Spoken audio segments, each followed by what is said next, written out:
ಹೋಗ್ಬೋದು, but please just accept what I am saying and apply yourself. So ನೀವು ಜಿಲ್ಲಾ ಪಂಚಾಯತ್ ಅಲ್ಲಿ ಹ್ಯಾಬಿಟೇಷನ್ ಲಿಸ್ಟ್ ಇದೆ, ಜಲ್ ಜೀವನ್ ಮಿಷನ್ ಗೆ ಮಾಡಿದ್ದು, ಅದನ್ನ ಪಟ್ಟಿ ಇಟ್ಕೊಂಡ್ಬಿಟ್ಟು ನಮ್ಮ ಕಂದಾಯ ಗ್ರಾಮ ಪಟ್ಟಿ ಇಟ್ಕೊಂಡು ಎರಡು ಕಂಪೇರ್ ಮಾಡಿದ್ರೆ ಯಾವ್ದು ಕಂದಾಯ ಗ್ರಾಮದಲ್ಲಿ ಇಲ್ಲ ಜಲ್ ಜೀವನ್ ಅಲ್ಲಿ ಇದೆ ಆ ಒಂದು ಶಾರ್ಟ್ ಲಿಸ್ಟ್ ಮಾಡ್ಕೊಂಡು ಅದರಲ್ಲಿ ರೆವಿನ್ಯೂ ಲೇಔಟ್ ಇರೋದು ತೆಗೆದಾಕ್ಬಿಟ್ಟು ಇನ್ನೆಲ್ಲ ಮಾಡಬೇಕು. ಸೊ ಈ ಎಕ್ಸರ್ಸೈಸ್ ಸ್ವಲ್ಪ ದಯವಿಟ್ಟು ತರೋಲಿ ಮಾಡಿ, ಯಾಕೆಂದ್ರೆ ನಿಜವಾಗಿ ಜನಕ್ಕೆ ಒಂದು ಪರ್ಮನೆಂಟ್ ಸೊಲ್ಯೂಷನ್ ಸಿಗುತ್ತೆ.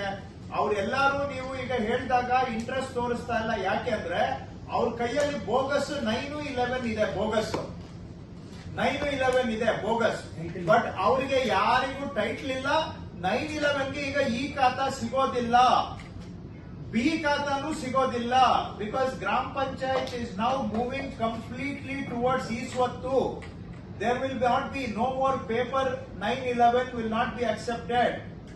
And when they are moving for universal e-swattu, none of this 9 and 11 can be converted into e-swattu. If they have a title, they will get A khata. ಇಲ್ಲ ಅಂದ್ರೂ ಕೂಡ ಬಿ ಖಾತಾ ಆದ್ರೂ ಸಿಗುತ್ತೆ ಪ್ರೈವೇಟ್ ಲೇಔಟ್ ಆದ್ರೆ. But ಈ 9-11 bogus ಏನ್ ಕೊಟ್ಟಿದ್ದಾರೆ, this can not be brought in to e-swattu at all. So they will suffer in the long term.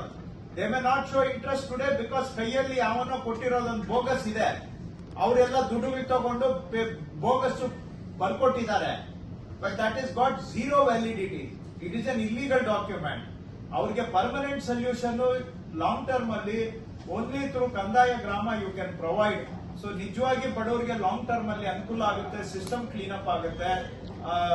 ಮೊನ್ನೆ ಪ್ರೋಗ್ರಾಮ್ ಅಲ್ಲಿ ನೀವೇ ಇಂಪ್ಯಾಕ್ಟ್ ನೋಡಿದ್ದೀರಿ ಸುಮಾರು ಜನ. ಸೊ ಹಾಗಾಗಿ ದಯವಿಟ್ಟು ಇದನ್ನ ಮಾಡಬೇಕು ಅಂತ ಎಲ್ಲ ಬೀದರ್ ಆಗ್ಲಿ ಇವರಾಗ್ಲಿ ರಾಯಚೂರವ್ರು ಹೇಳಿ.